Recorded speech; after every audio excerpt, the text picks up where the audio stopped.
Mpox has been reported in the Democratic Republic of the Congo for more than a decade, and the number of cases reported each year has increased steadily over that period. Last year, reported cases increased significantly, and already the number of cases reported so far this year has exceeded last year's total, with more than 14,000 cases and 524 deaths. Today, the emergency committee met and advised me that, in its view, the situation constitutes a public health emergency of international concern. I have accepted that advice. The detection and rapid spread of a new clade of Mpox in eastern DRC, its detection in neighboring countries that had not previously reported Mpox, and the potential for further spread within Africa and beyond is very worrying. In addition to other outbreaks of other clades of Mpox in other parts of Africa, it's clear that a coordinated international response is essential to stop these outbreaks and save lives. Welcome, everyone, to the Wake Up Call channel. Is this the global emergency that really, in a sense, we've all been waiting for? Not because we've been anticipating it and hoping it would happen, because we know that it's coming, because they keep telling us that it's coming. They keep doing drills showing us that more lockdowns are coming, more rights of ours are going to be stripped from us in order to get certain things inside of your body. And of course, this all coincides with the digital ID as well. So the WHO, as you just heard out of the devil's mouth itself, Tedros just let us know that a global emergency has been declared over the monkeypox. Now, we need to look at a few things, including a drill that they showed us a few years ago, very much like they did with Event 201 before the last outbreak, which I'll show you in a minute. But first, let's take a look at some of the other stuff that's out there. This is the second time that the WHO has declared a public health emergency since that outbreak. They did declare the monkeypox in 2022 a public health emergency, only to take their foot off the pedal. Maybe that's because not enough people were buying into it, or maybe it's because they needed more time to prep the propaganda machine, because all this stuff that they do obviously all centers around the propaganda and how much they can psychologically get into your head to scare you enough to do the things they want you to do. In other words, to scare you enough into compliance. Now, Disease X is the big thing. Is this Disease X is a question we've all been asking for the last couple of years. They keep telling us that Disease X is coming, that it's not a matter of if it's coming, it's a matter of when it's coming, which tells us what? Well, it tells us it's a matter of when they decide to unleash this psyop on the masses. So we don't know if it's Disease X, but we certainly will monitor it since they're declaring it a global emergency. The other thing, of course, is many people thought that the bird flu was going to be Disease X. I talked about the bird flu when they started pushing the bird flu and how humans were suddenly getting the bird flu a few years ago. And I pretty much hit the nail on the head when it came to the bird flu being very important to the food supply chain and why they were going to use the bird flu to continually kill off the food supply chain by using CRISPR. Now, CRISPR won't necessarily euthanize those chickens and that cattle that gets CRISPR inside of it. What it'll do is it'll make it transmissible. So in other words, you may resist getting this injected into your body, but the food that you eat, if it has CRISPR in it, it will be transmissible into your body. So by getting all of the chickens and all of the cattle, that includes the eggs that come out of the chicken to have CRISPR in it and gene editing, it'll go into your body and then they'll be able to gene edit you that way. So we look at the bird flu and we can see what the purpose of the bird flu is, as that is happening at the same time as this monkeypox outbreak. And again, the other thing to focus on is remember with the trial run that they just did.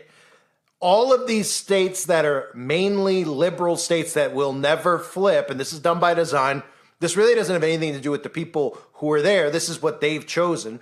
New York City, a state like California, a state that'll always be Democrat, right? You can go to New York City, you find a lot of New Yorkers that are not on board with the stuff that's going on. A lot of them, probably a lot more than you would find who are compliant to this. But New York State is a perfect example of what happened during the outbreak, because they put a lot of laws in place that gave the state the authority to lock people up. It gave the state the power to direct local health authorities to issue isolation and quarantine orders to control the spread of highly communicable diseases. And that brings me to this, because we've all heard about Event 201. No matter where you were at the time of this stuff going on, whether you were a subscriber to my channel or someone else, you've probably heard of Event 201. If you don't know, Event 201 was a drill that was happening right before the outbreak happened. And I've mentioned many times in many of my videos and shown you proof that they run drills simultaneously almost with live events that go off. This happens in schools when these drills happen in schools, and then a live event happens in schools. It happened on the 11th day of September. It happened at the Boston Marathon.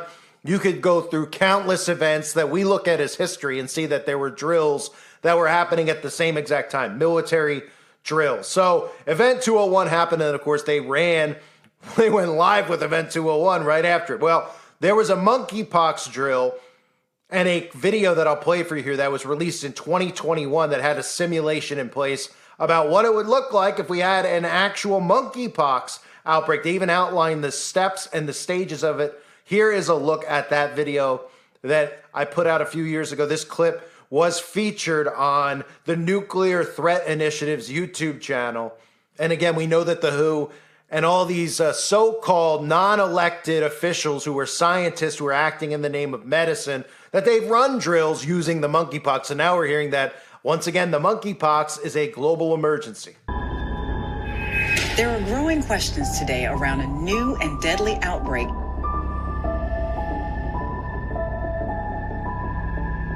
Scientists determined that this monkeypox virus was engineered.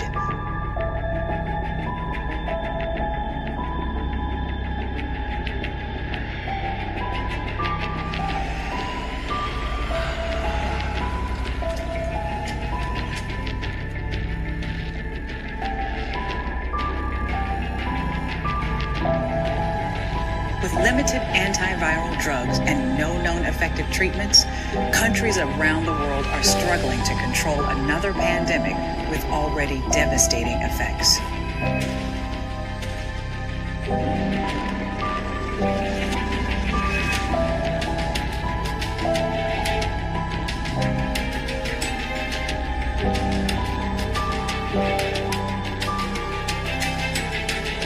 Seeing far fewer cases in countries where governments took early and decisive action. And some international experts are urging the WHO to adopt a phased approach to warnings.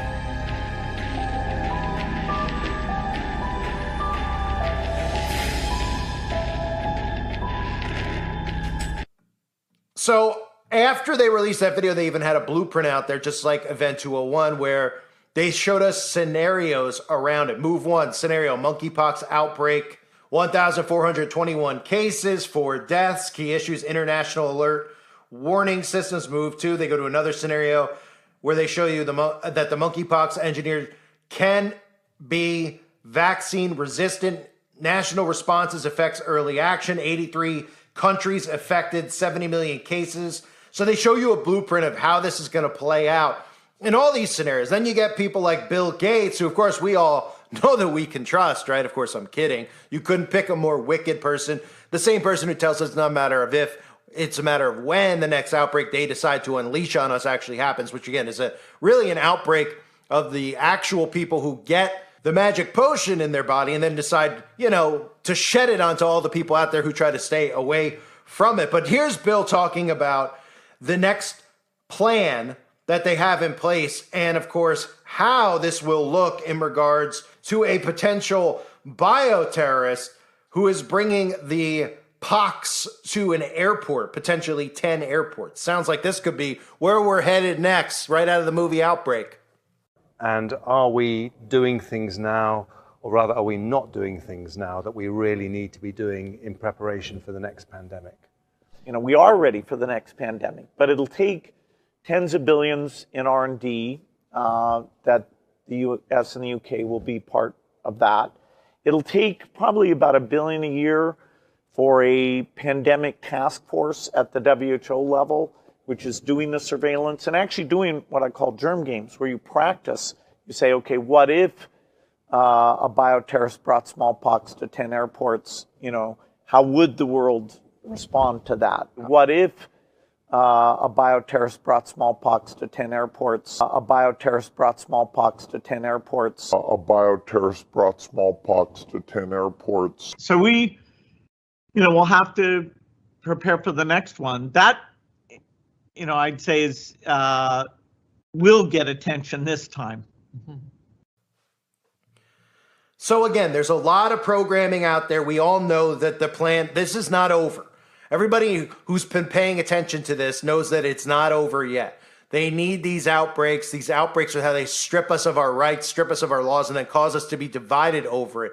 You have a group of people who are completely brain dead, who continually believe everything they hear on the news. And then when these people who come out on national TV, on all these talk shows like Bill Gates, they trust them. They don't know him, but they trust him. And this is all based, of course, on politics, how these people get emotionally invested in politics. Then they can play the left-right on them and say, well, this person's this person's that. Who's the one who released the magic potion? Who's the one who says that we should do this versus that? So in other words, when Trump came out with Operation Warp Speed, all the Democrats out there weren't in on the magic potion. Then it flipped regimes. And of course, the conservatives were then out. And of course, all the people who were involved in the CIA Q psyop and continue to be, we're told that they switched out a good one with a bad one. I mean, the stuff that they push and they put on the minds of the people that they actually fall for is pretty much everything, right? There's nothing out there that's organically out there. All the news is manufactured and formulated. So the WHO is declaring a global emergency now. All we can do is watch and see where this goes, right? The epidemic is concentrated in the Democratic Republic of Congo, but the virus has now appeared in a dozen other African countries. And all it takes is one of these stories of somebody went from, the Congo and got on a plane and went to the UK. And then that person in the UK coughed and that person got onto another plane. And then two people went in two different directions. And one went to America and one went to Australia. And the next thing you know, just like these articles that are out there right now talking about the monkeypox, they suddenly step in and say, well, what needs to be done next? Well, what needs to be done next is to make sure what happens last time doesn't happen. So the government needs to step in before it gets out of control, which means the government needs to make more mandates before things get out of control, like immediately start telling you to wear masks again, immediately start telling you to social distance again, and of course, use your technology, most importantly, to social distance. And then it gives them more leeway to come out with the digital ID. In countries that will, as of right now, would look like they would never take a digital ID, to say, look, we won't force you to get this put in your body, but how about the digital ID? At least we'll be able to know who has it and who doesn't and who goes where and who doesn't go where. You can protect your kids. You can protect your family, right? So while everybody's going to be paying attention to the magic potion, saying you're not getting it in me, you're not getting it in me, like the alt-right media will be telling you, which of course nobody should get it in them, they won't be paying attention to these other things that they're going to push onto the people. Right? Not just quarantines, not just social distancing. The digital ID is what's important to note, because we know they've been talking about the digital ID and how we need to have this passport so we can see who has it and who doesn't have it. And then, of course, we can see who got on a plane and who didn't get on a plane. Or for example, they'll use a story if they decide to go with the monkeypox here and tell you that somebody left the Congo and went to the UK or some other country. They'll say, well, if we actually had digital passports in place, we could track all those people who are on that plane. We could quarantine them. We can get them all potioned, and then we don't have to worry about the outbreak spreading. But until we have that technology in place, aka that stranglehold over humanity in place, well, we won't be able to do that. So we need to have a digital passport, so to speak. It is coming. It is happening. It's about compliance, how they can get you to comply. So make sure you're not just paying attention to anything that comes out with quarantines, with masks, with getting the potion in your body. Watch the digital ID stuff and the digital passport stuff. It is crucial to all of this. Again, the alt-right media, they're going to come out and you know what they're going to talk about? They're going to say it's a scare from the WHO. It's a scare from the globalists. Why is it a scare from the globalists? Why? Well, because they want to interfere with Donald Trump, because that's all they think about. That's all these people think about who think that they're awake, right? These conservatives, they just are obsessed with Trump. So they'll say, look, they're going to try to steal the election. They don't even pay attention to this stuff with the digital ID and how we're relinquishing our rights to these people who are all in bed together. They just think Trump and they just think Harris/Biden. That's all they think about. So we have to pay attention to this and share this with people so that they pay attention to just how dangerous the digital ID is. All the stuff going on around us about climate change, it ties into the digital ID. Okay, you can't just focus purely on the magic potion itself and getting that in you. That's what they want you to 100% focus on. And of course, it's important not to get it in you. Okay, it's important not to get it in you, but it's also important to watch the other stuff going on around it, because the alt-right media, and certainly not the communist Democrat media, is not going to report on the dangers of a digital ID. They're working you into the digital ID with all these stories about hackings and scams and all this other crap with data breaches, all by design to get you compliant to it. And this is one of the agendas that will come out of the next Disease X, whether this is it or not. I thank everybody for being here. Hope you're all doing well. God bless you and your families as always.